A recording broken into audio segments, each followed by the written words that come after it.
తెలంగాణలో కాంగ్రెస్ అధికారంలోకి వచ్చి ఏడాదిన్నరైనా ఆ జిల్లా ఎమ్మెల్యేలు యంత్రాంగంపై ఇంకా పట్టు సాధించలేదు. హస్తం పార్టీ శాసనసభ్యుల కంటే బీఆర్ఎస్ మాజీల మాటే అధికారులు వింటున్నారంటూ కార్యకర్తలు కస్సుబుస్సులాడుతున్నారు. పడరాని పాట్లు పడి బీఆర్ఎస్ను గద్దె దింపి కాంగ్రెస్ను పవర్లోకి తీసుకొస్తే తమ పరిస్థితి ఇంతేనా అని కేడర్ ఆవేదన వ్యక్తం చేస్తోంది. ఇంతకీ ఏ జిల్లాలో ఈ పరిస్థితి ఉంది? హస్తం పార్టీ శాసనసభ్యులు అధికార యంత్రాంగంపై పట్టు సాధించలేకపోవడానికి కారణాలేంటి? ఆఫీసర్లు ఎవరి గ్రిప్లో ఉన్నారు? Was the story?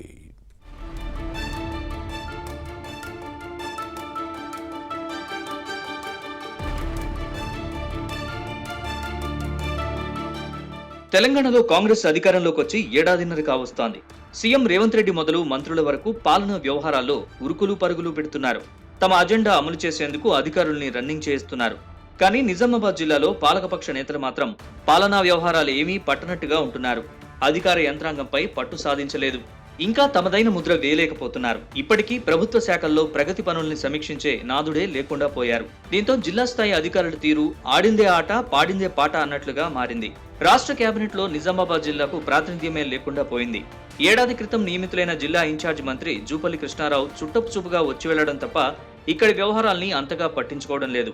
సమీక్షా సమావేశాలు నిర్వహించడం మినహా ఎమ్మెల్యేలతో పాటు పార్టీ ఇన్ఛార్జీలు, నేతలు, కార్యకర్తలతో సమావేశమై జిల్లాలో నెలకొన్న సమస్యల పరిష్కారంపై దృష్టి పెట్టకపోవడం విమర్శలకు తావిస్తోంది. జిల్లా స్థాయి అధికారుల్ని అజమాయిషీ చేయలేకపోతున్నారు. కాంగ్రెస్ పరిస్థితుల్ని తెలుసుకోవడం లేదు. ఇప్పటికీ పలువురు జిల్లా స్థాయి అధికారులు బీఆర్ఎస్ నేతలతో అంటకాగుతున్నారు.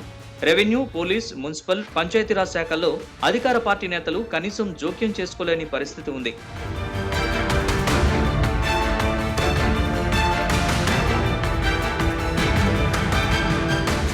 ఉమ్మడి నిజామాబాద్ జిల్లాలో కాంగ్రెస్ కు ఎమ్మెల్యేల ప్రాతినిధ్యం బాగానే ఉంది. మొత్తం 9 నియోజకవర్గాలకు గాను 5 చోట్ల హస్తం పార్టీ శాసనసభ్యులు ఉన్నారు. ఆయా నియోజకవర్గాల్లో సొంత పార్టీలోనే ఆధిపత్య పోరు కొనసాగుతోంది. ఎవరి మాట వినాలో, ఎవరిని లైట్ తీసుకోవాలో అధికారులకు అంతుచిక్కడం లేదు. బోధన MLA Sudarshan Reddy, Nizamabad rural MLA Bhupathi Reddy మధ్య పచ్చగడ్డి వేస్తే బగ్గుమనే పరిస్థితి ఉంది. రూరల్ నియోజకవర్గంలో ఒకరిద్దరు నేతల్ని సుదర్శన్ రెడ్డి రాజకీయంగా ప్రోత్సహిస్తున్నారు. అదే భూపతి రెడ్డిని నొచ్చుకునేలా చేసింది. ఈ స్థానం పాలనా వ్యవహారాల్లోనూ సుదర్శన్ రెడ్డి జోక్యం చేసుకోవడంతో ఎవరి ఆదేశాలు అనుసరించాలో అధికారులకు అర్థం కావడం లేదు. జక్రాన్పల్లి మండలం కలిగోడ్ దగ్గర నవోదయ కేంద్రీయ విద్యాలయం ఏర్పాటుకు బీజేపీ ఎంపీ ధర్మపురి అరవింద్ ప్రతిపాదనలు తయారు చేయించారు. ఈ విషయంలో హస్తం పార్టీ ఎమ్మెల్యే భూపతి రెడ్డిని సైతం సంప్రదించారు. కానీ అధికారులు మాత్రం ఆ ప్రతిపాదనను పక్కన పెట్టారు. బోధన్ సెగ్మెంట్ లోని షుగర్ ఫ్యాక్టరీ భూముల్లో పెట్టాలని నివేదించారు. దీంతో ఇది సాంకేతికంగా సాధ్యం కాదని కేంద్ర ప్రభుత్వం నవోదయ విద్యాలయ ప్రతిపాదనను తిరస్కరించింది. దీన్ని పరిశీలిస్తే అధికారులు, ప్రజాప్రతినిధులకు మధ్య ఉన్న సమన్వయ లోపాన్ని అర్థం చేసుకోవచ్చు. ఇక బాన్సువాడ నియోజకవర్గంలో కాంగ్రెస్ ఇన్ఛార్జ్ ఏనుగు రవీందర్ రెడ్డి, ఎమ్మెల్యే పోచారం శ్రీనివాసరెడ్డి మధ్య ఆధిపత్య పోరు తారస్థాయికి చేరింది. గత ఎన్నికల్లో ఇద్దరు ప్రత్యర్థులుగా పోటీ చేశారు. బీఆర్ఎస్ నుంచి గెలిచిన పోచారం శ్రీనివాసరెడ్డి ఆ తర్వాత కాంగ్రెస్ లో చేరి ప్రభుత్వ సలహాదారు పదవి పొందారు. ఆ తర్వాత నుంచి ఇద్దరి మధ్య విభేదాలు తలెత్తాయి. ఇక్కడ పోచారం సిఫారసు చేసిన వారికే అధికారులు పనులు కేటాయిస్తున్నారు.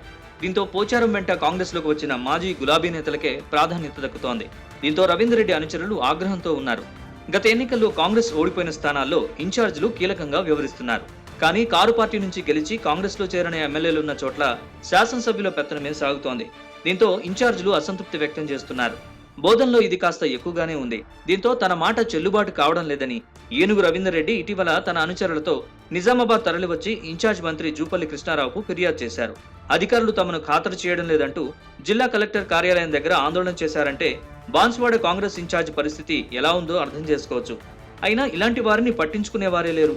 హస్తం పార్టీ ఇన్ఛార్జీలు ఉన్న నియోజకవర్గాల్లో బాన్సువాడలో మినహా ఇలాంటి పరిస్థితి మరెక్కడా లేదని కార్యకర్తల్లో ఆందోళన వ్యక్తమవుతోంది.